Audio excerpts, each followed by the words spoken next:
Forbes Books presents The Great Digital Transformation with Gerard Szatvanyi, highlighting the pioneers that reimagined possibilities and reimagined businesses. Hola, I'm Joe Pardavila. We're kicking off the podcast with a roundtable discussion focused on digitization versus digital transformation. Gerry and I will be joined by OSF Executive Managing Director Bernadine Wu and Rob Smith, the AVP of Go-To-Market at OSF. This episode was recorded while Gerry and his team were gathered in Porto, Portugal. Hey Joe, we are having an event here with I'm doing with my company. It's called Days of Excellence. We are bringing people together. It's a really great collaboration, and we are also having a little bit of fun on the side. So it's all good. Awesome. All right. So speaking of that team, you have a couple of members with you over there. We have Bernadine Wu. Hey, Bernadine. Hey, nice to see you. Nice to see you. Nice to hear you. And tell me about your role at OSF, Bernadine. So I run digital strategy consulting at OSF, which means that we work with our clients around business strategy, and it's usually around growth, acceleration, and digital transformation. Excellent. And then the third member of the party over there is Rob Smith. Hey, Rob. Hey, how we doing? So, Rob, what's your role there besides looking like an MI6 agent who's implanted in the company?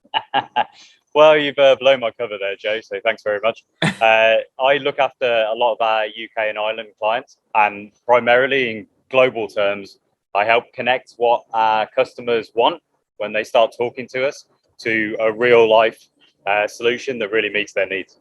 Excellent. And Gerry, we're going to be talking about digitization versus digital transformation. Now, for you guys, that's an easy thing to decipher. For me, not so much. So before we get into the verses, let's break them down. Digitization and digital transformation. Who wants to take that? Yeah, so I would say it's not even easy to pronounce digitization. No, it kind it's of not. doesn't roll properly in your mouth, but No, it really just reflects the entire concept of putting what you have in a digital environment. You're digitizing something. From my point of view, if you are having a paper-based process, let's bring this box to that place, and you have it described or written on a paper, and that you want to put it on an Excel file, for example, where you capture those steps. That's digitization. okay. If you want to change that process and you say, okay, we're not going to put this box there, but we're going to take it outside first and then bring it back in, you're changing the process. That's digital transformation. So that's basically how I'm thinking about it. And our conversation today is going to be talking a little bit about examples and how do we see those things, and discussing really about it a little bit. Great. And so, Bernadine, how do you see the way OSF is handling digital transformation? You know, we work with a lot of retailers and brands, and of course, digital has been, the holy grail and the popular thing to do. And of course, during COVID, everyone, including grandma and grandpa, started, shopping online. And so the world is changing already. But I think what Gerry's talking about is being intentional and strategic about making this digital transformation a major step function forward, something that companies need to invest in and be very planful about. And it's not just the tweaking, it's not just upgrading. All those things are important, of course, but how do you get your entire enterprise, your entire, management team from the top to the bottom, all of your systems, all of your processes to take that leap and jump ahead, leapfrog, maybe 1 or 2 or 3 steps ahead. Everyone is moving towards digitalization and, of course, use of more technology. But instead of, sort of organic, one by one step at a time, it's how do we leapfrog ahead? And for Rob, talk to me about that switch, because it doesn't sound like it's as easy as a light switch. No, it isn't really. I think the thing people need to think about now is that there's a lot of common use cases. So if we look into retail, we can see that people took that first step of digitization. They made a website. The website could sell things, but it was completely separate to their stores. It was completely separate to anything else to do with their organization. Retail has gone full into digital transformation now. You have the click and collect, you're using the store network, you're really using digital to power the experience. That's transformation. But then, as Bernadine is saying, so many things are now losing their offline part So let's take an internal example of something like recruitment for a company. It used to be so dependent on in-person interactions and interviews and all those kind of different things. During COVID, this goes out the window. So you can't really digitize that. You need to go straight to digital transformation. And that's the most important thing now, I think. People need to skip digitization, right? Entirely. Because otherwise you're just making a small step change. And speaking of transformation, Gerry, let's step back a little bit and talk about the transformation that OSF Digital has transformed in the last 10 years. You've even said OSF is much different than what you did 10 years ago. So take us back 10 years ago and where you are today. Wow, you're going really far in time.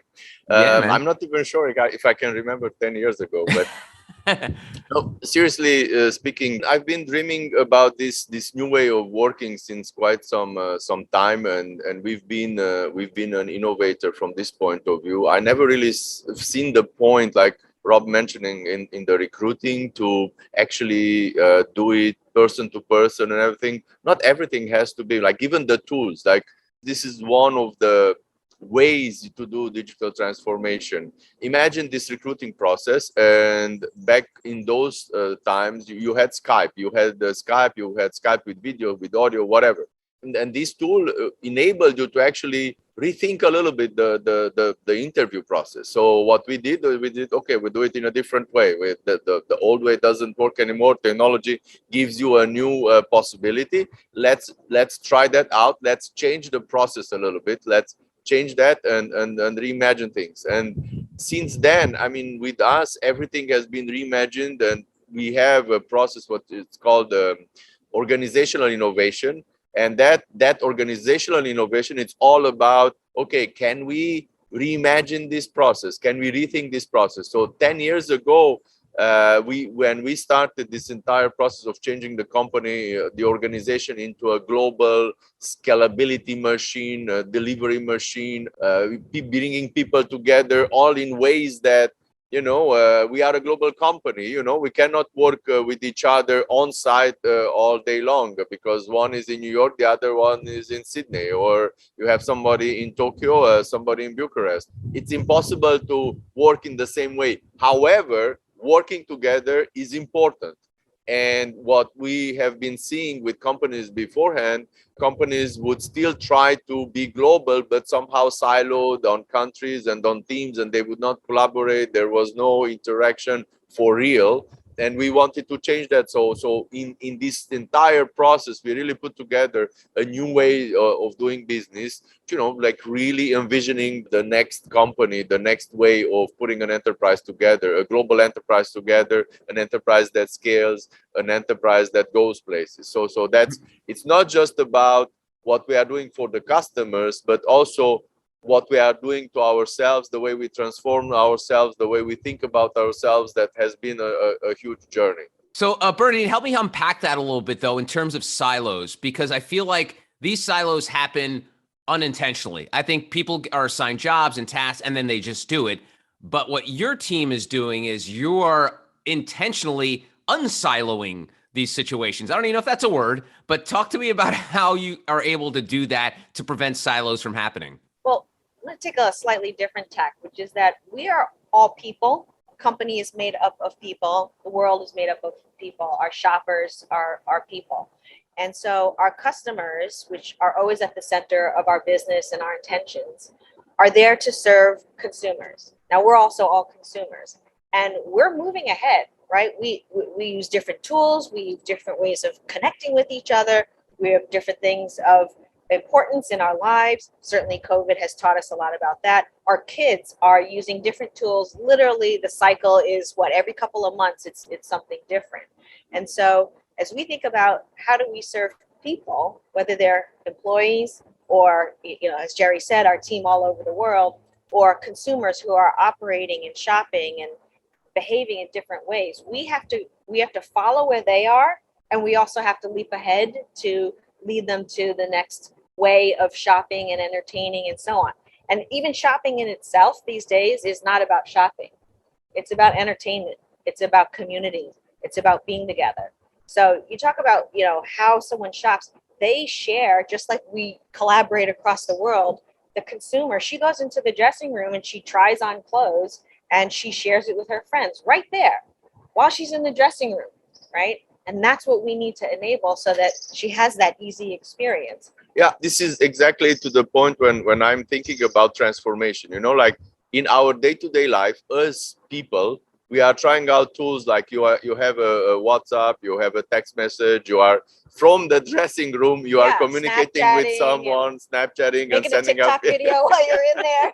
Yeah, the technology actually is being tried by people, is being used by people to try out new ways of doing things. So then why wouldn't an enterprise reimagine the way they do business by using the same patterns done in a different way, maybe, but really the same possibility that these things are enabling you with. So that's about, the transformational part of digital transformation. I'm hearing a lot of companies that are talking about digital transformation, and when you go a little bit deeper, they say, well, we are just upgrading our systems. We are bringing a system that we used 20 years ago to be current, to be. Yeah, but did you try to reimagine a little bit your process? Did you try to bring maybe something new in, or how are you thinking about it? I mean, that's digitization, which is good in itself. It's not, don't get me wrong, I'm not saying it's a bad thing, but it's not really digital transformation. Today, if you are setting up a website to sell something online, that's not digital transformation. It was 20 years ago. Today, it's no longer digital transformation. That's basic stuff. That's just ABC. If you want to do digital transformation, you really have to rethink your way. You really have to rethink processes. You have to bring something new. You have to bring new ways of business processes.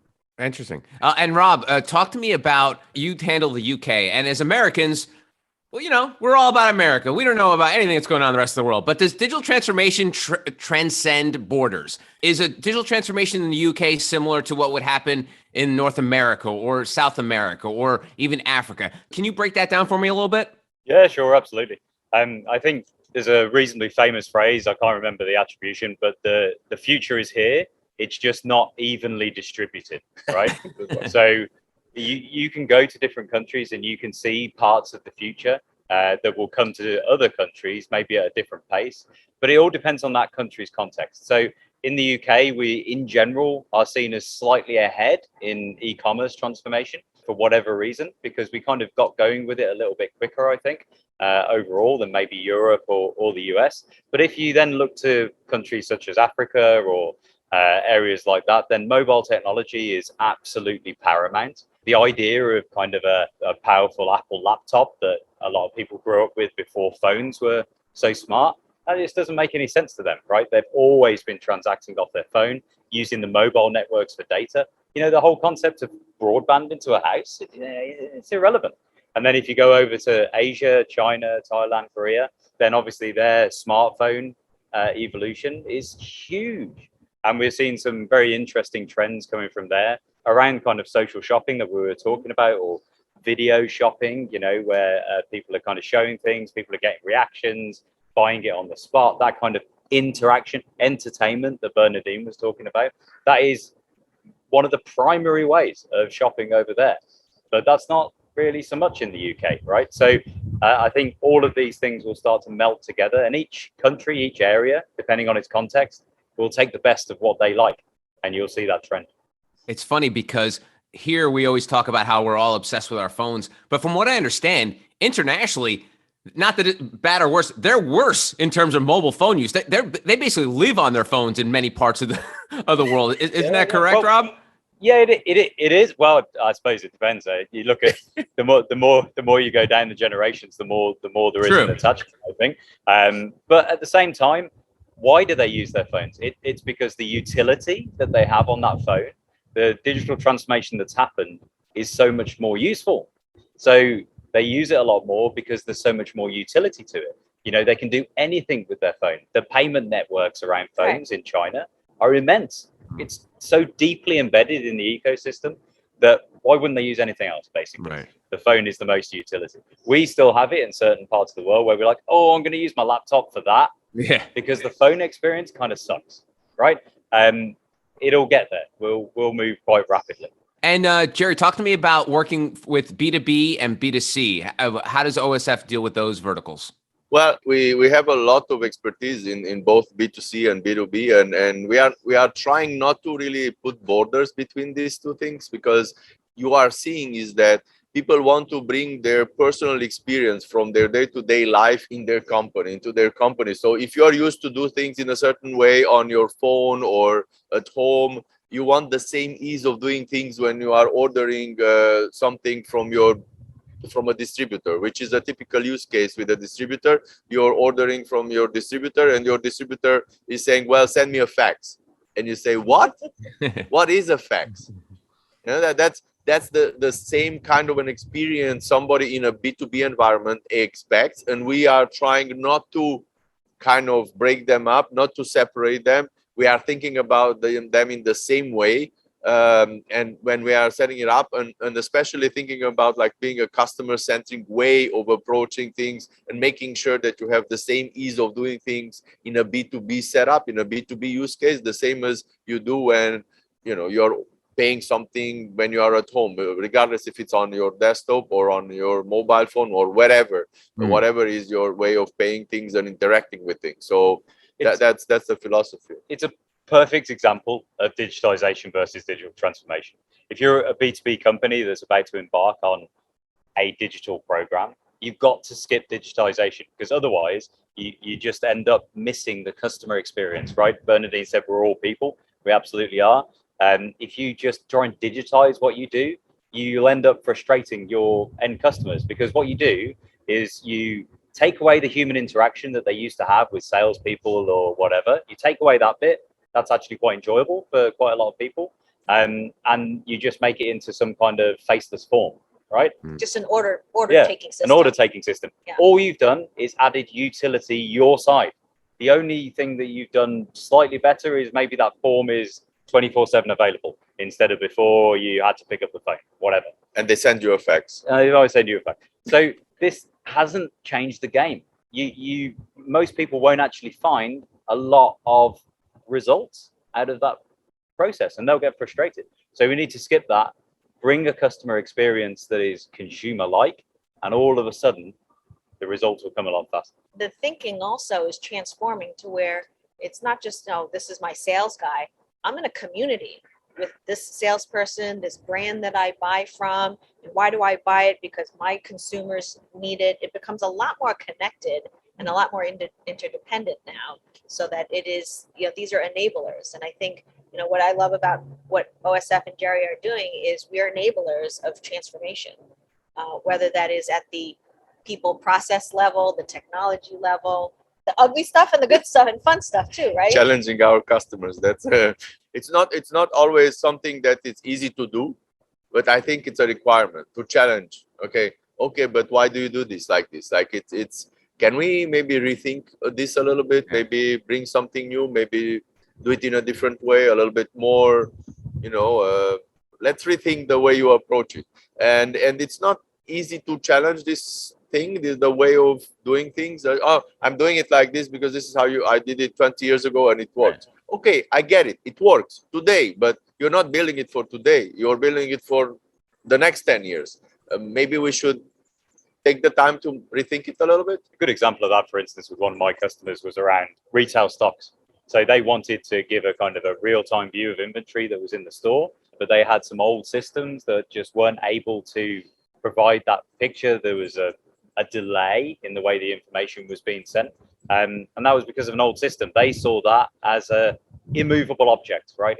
A stone that nothing could happen. So we challenged that a little bit and we found a way around it. We found a way to interrogate the store stock directly at the source. And therefore we had a real-time view and we could move it on a little bit. There is just some assumptions in people's minds that just a quick question and you can actually get around it. Bernie, I want to dive into the line that Gerry said. It was challenge your customers. I think a lot of customers sometimes don't want to be challenged. They want to just pay for hey, I'm paying you to do this. Don't make me do any extra work. How do you walk that fine line of improving them, but also pushing back their previous thoughts? We're in the business of challenging their thinking for the sake of growth or acceleration or transformation. And so the kind of conversations we have are usually around what is the vision that you're trying to get to first, right? Beginning with the end in mind.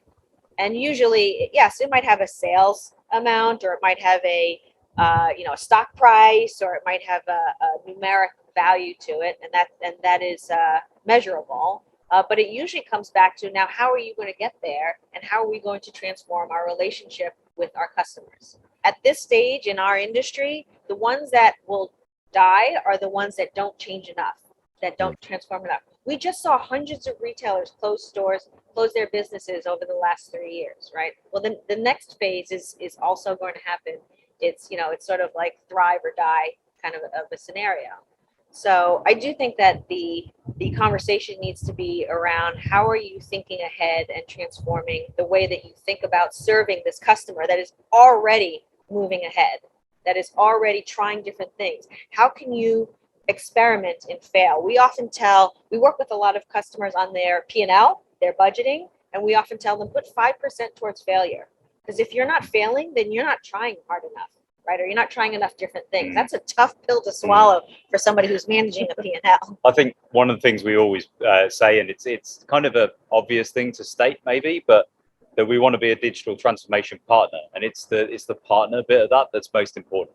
If we have customers that aren't in a partnership with us, then they will not accept challenge very well, because it's a client-supplier relationship. You do that because I said you do that. We're not interested in that, really. We want to build partnerships with our customers so that those customers can work with us, because we have a lot of expertise, especially in the consultancy and strategy side of things, and that we can really help them. And they prefer that, our best partnerships, because they know they don't have all the answers. What they have is their industry knowledge. What we have is digital transformation knowledge. Those two things together make a good digital transformation. We have a client who said, let's talk about if we changed our business to where 50%, this is a large brand manufacturer, global, if 50% of our business was direct with the customer. It's a pretty bold statement when 80% of their business is through retailers and big box and boutique stores. That's a moonshot kind of a statement. But how did we get to the moon? You have to make these moonshot statements and go through the exercise. And it might just be an exercise, and it might just be 10 or 20% from that exercise that becomes, a part of a plan or part of operations. But if you don't think about those moonshots, then you're not thinking big enough or bold enough. Wow. And in that case, I mean, that's not even just a digital transformation. That's almost like a physical transformation. You're changing the mindset of the company. So how does mindset and technology then sort of work hand in hand there? Joe, I read an article these days that was a little bit ironic, that saying that the brick and mortar will save online. It is also, in many cases, it is not really about moving completely online, or brick and mortar will die, or we want to become fully digital, direct to consumer or not, or whatever. First and foremost, having a vision about where your business will go. And having this direct to consumer aspect in your business, this driving, also having a side of the business that is direct to consumer, I think it's important in today's world, because especially for manufacturer, what's happening is that they do not have a real connection with their customers. They manufacture some stuff, they send it out through their sales channels, to their distribution channels, and that's it. And then that thing gets sold, and then what's the connection? How am I getting any kind of input? How am I knowing if I need to change something? In most cases, there is a very weak connection between the manufacturers and their consumers, and having a direct to consumer link, a direct to consumer channel, really enables you to transform your business. Now, that would be a moonshot statement to go to 50% or 80% or whatever in your direct to consumer, but that's really the expression of where do I want to be and how do I want to transform my business moving forward. And I think that's really the first thought that needs to be looked at if you want to see how bold they are, because their boldness comes from that, from their vision of how they imagine their business, how they want to interact with their consumers, to their customers 5 years from now, 10 years from now. That's where it really starts. You make a really good point though, Joe, about change and managing change, because we often say that actually the technological part is relatively straightforward, right? We understand the products and services that we're putting in. We understand the data they've got and what they've got at the moment. But the hardest part of it will be the change management within that business, bring again the buy-in of all the kind of people. So in the B2B, the manufacturing example, it's those sales teams that have to completely change who they are, from order takers to actual leaders of the customers, helping them select the right products, being curators of what they need. This is a massive change for a lot of people. That consultancy that we can offer around change management is just as important for these big programs as it is the technological piece. But I think a lot of people think change needs to take a long time and we need to manage that change. And the one thing that COVID has definitely shown us is that if change is forced upon you, it doesn't take anywhere near as long as you think. Awesome. Well, you stole my thunder there, Rob. I was just going to go there. So, people resist change, consumer habits change, but then all of a sudden a global event like a pandemic happens. So, Gerry, take us back to 2020 and what kind of work OSF had to kind of either scramble or was prepared to do for these companies at the height of what, we were all going through at the time. Yeah, I mean, the pandemic started and we started receiving calls. Hey, we want to start selling online in 2 weeks. Can you help me with that? Said, okay, fine, let's do it. Let's find a way. Let's make it happen. We put a number of enterprises, companies online in 2 weeks, 3 weeks, 4 weeks. Also had many challenges in terms of the way they would operate warehouses because people were not allowed to go there. So they would, in some situation, needed to have very weird ways of having people go in and do some pick and packing in a socially distanced way and send it out and everything. And we needed to provide the support, the technological support to make that happen. So those were in the initial days, those were the realities that they were facing. Like we had customers that went from selling a few items a day to millions of dollars a week, like that. And we had to provide that support so that they can actually survive. Basically, survive. Really, it's and once that the first wave went through, then we had to sit down and say, okay, well, let's what is the continuity? Where do we go from here? And how do we really rethink these ways of doing things? But for me, and generally for us, it wasn't really that new of a thing because we were kind of imagining this future already. Wait a minute, you knew a pandemic was coming? Well, if you are reading, you should have told us, Gerry. Why didn't you tell us? If you are reading the books and watching the movies, any epidemiologist will tell you that the chance of having a pandemic is pretty high, and that we should have been preparing for it. So it's just a matter of when that will happen. It's not an if it will happen. So. And in the way we were set up and the way we were thinking about this new world and using the technologies and working remote and being able to interact in different ways, maybe some virtual ways in some cases, really enabled us to actually just pick up the ball and run with it. It's so that's what happened when the pandemic hit us. So who's going to win the World Cup, Gerry? He's only going to tell us so we can place some bets. Yeah. Oh, all right. Of course. Yes. You got to be on the inside here. At OSF, we run something called the Omnichannel Retail Index. And this is a study that has been going on for 7 years. And we study the top brands and retailers and who's doing what and what sort of capabilities they have. Before COVID, the curbside pickup capability for brands and retailers, there was only about 5 or 6% that were doing that. Within 3 months, there was 76%. Wow. Of this study that suddenly figured out curbside pickup, which was on their roadmap, but 3 years from now. Yeah. And so, this transformation sometimes is forced upon us, and being there, of course, that's our business, is to be there to enable that. And it had to happen. And that's just going to keep happening and keep happening. And that window or that turnaround time to invent, to implement, to do things is just going to get shorter and shorter and faster and faster. The clear lesson of COVID, though, is that if that can happen because it's forced upon us by a global event, inspirational and good leaders can do that within their organizations without a push, right? Without a global event behind it. They can take advantage of the fact that, oh, change can happen that quickly. It might be a little bit messy. It might not be perfect. And customers might get slightly annoyed at times, but they'll be thankful later when you get there so much faster and you add utility to their lives for years to come, right? Instead of missing out on 2 to 3 years.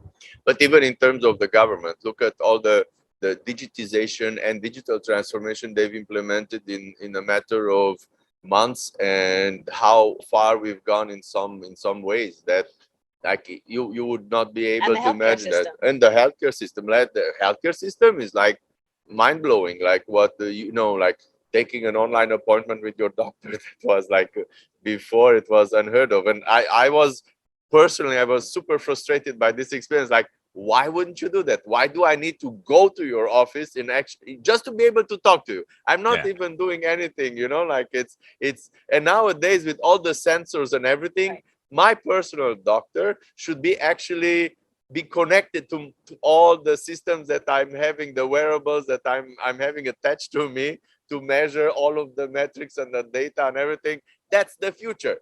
But guess what? We are still not doing it. We are not there. We are not. Why? Can we just go there? Because it's so obvious. And that wraps up the first part of our roundtable discussion with OSF Executive Managing Director Bernadine Wu and Rob Smith, the AVP of Go-To-Market at OSF.